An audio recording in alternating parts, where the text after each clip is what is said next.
jaga, kemudian bagaimana sekolah mengelola program KS atau program kesehatan siswa.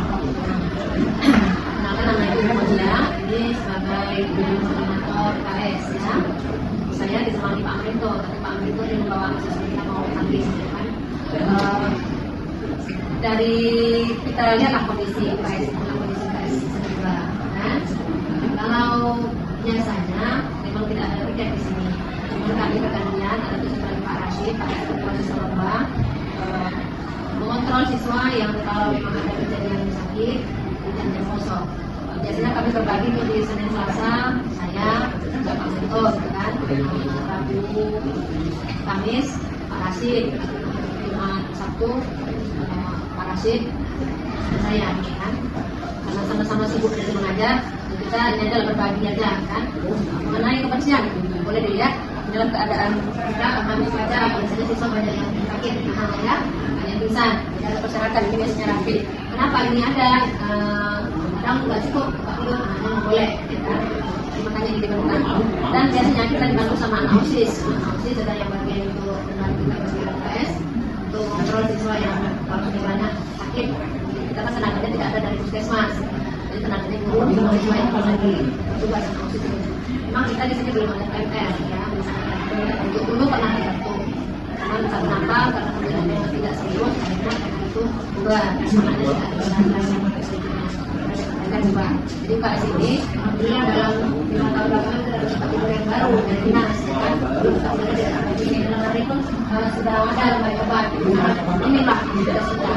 Sebetulnya sekarang sudah ada ini dikasih meja, dikasih mejanya meja dari KS, dan ini kursinya dari KS dinas. Kerjasama dengan dinas kesehatan.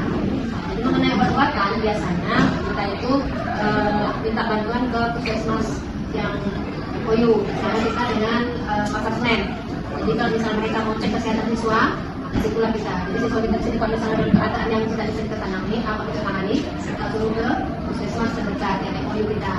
Kan dikembali kepada orang tua siswa, jika mereka mau ke puskesmas tidak, ya mereka berobat sendiri. Namanya unik, karena baik kesehatan sekolah.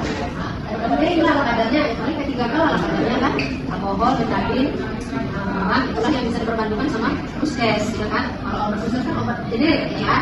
Kita tahu lah nggak berat-berat. Dan terkadang waktu banyak request, Bu, ada yang kepala rame, ada ini panadol. Kalau puskes, yang ngasihnya paracetamol doang, ya kan? Nah, jadi standarnya amoxicillin, ya kan? Kalau asam lambung, itu asam penamat, ya kan? Ada air, ada sudah, ada yang ada amoxol, ya kan? Nomor batu. Itu aja lah. Kalau misalnya sekolah yang lain, itu supaya kita berguna di suatu produksi, gitu ya kan? Ada masih percaya yang minyak karo, kan? Masih juga ada dari berarti saya minyak karo, kalau sudah karo. Kalau untuk program kesehatannya biasa diadakan apa gitu, kayak senam atau kegiatan-kegiatan di sekolah? Ya, kita kan sudah ada kebiasaan di sekolah. Kalau senam itu seminggu sekali di hari Sabtu. Habis senam langsung sarapan sehat. Ketentuan sarapan sehatnya, siswa tidak boleh membawa makanan yang cepat saji. Jadi misalnya nugget, indomie, gitu kan, ini satu nggak boleh. Jadi dia kalau bisa nasi sama telur itu kan sehat, tahu, tempe, itu ayam, ya kan.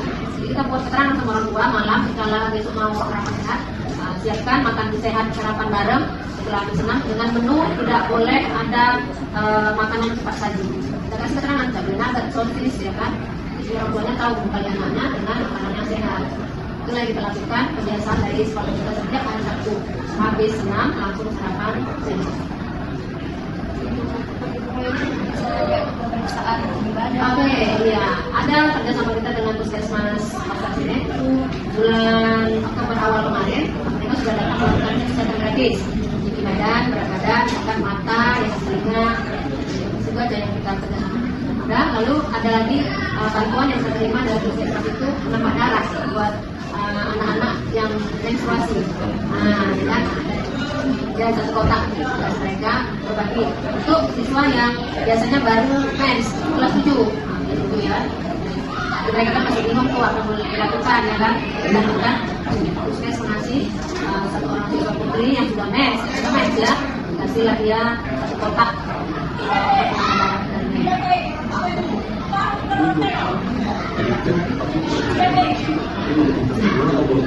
enggak, setahun ada 2 kali. Iya, saya pernah 4 kali karena mereka tidak jadwal. Di semester Januari dan awal di semester itu masih ada kita lakukan. Karena soalnya berganti ya. Oktober awal kemarin lah kita lakukan di sini. Ya targetnya kan seluruh siswa, ya kan. Cuman karena mengingat waktu dan tenaga mereka kurang, ya kan. Jadi akhirnya yang kena dapat sasaran itu yang kelas 9 dan kelas 8. Dari basi obat pengedar ya. Untuk kebersihan juga eksekusi luar itu ada yang jadwal yang dibagian atau kemana khusus? Oh, kalau ini lingkungan 2 Kak itu biasa kan juga ada lebih kebersihan di sekolah. Ya, jadi kalau yang berdalam itu siswa yang berdalam. Jadi di sana ada siswa yang terlambat, atau jam 8.000 atau di paling tidak terjadi. Kita ajari anak untuk menjaga bersih di lapangan. Kalau kita ada kan pada itu yang terlambat, kita bawa semua itu. Belajar seperti yang tanggal dan apa hasil bersama. Siswa di kelas itu kalau misalnya kalau PNK kan memang khusus UKS gitu. Kalau siswa lainnya emang dikenakan juga kayak misalnya ada dokter remaja, dokter cilik gitu ya. Kita belum ada di sini, cuma analisis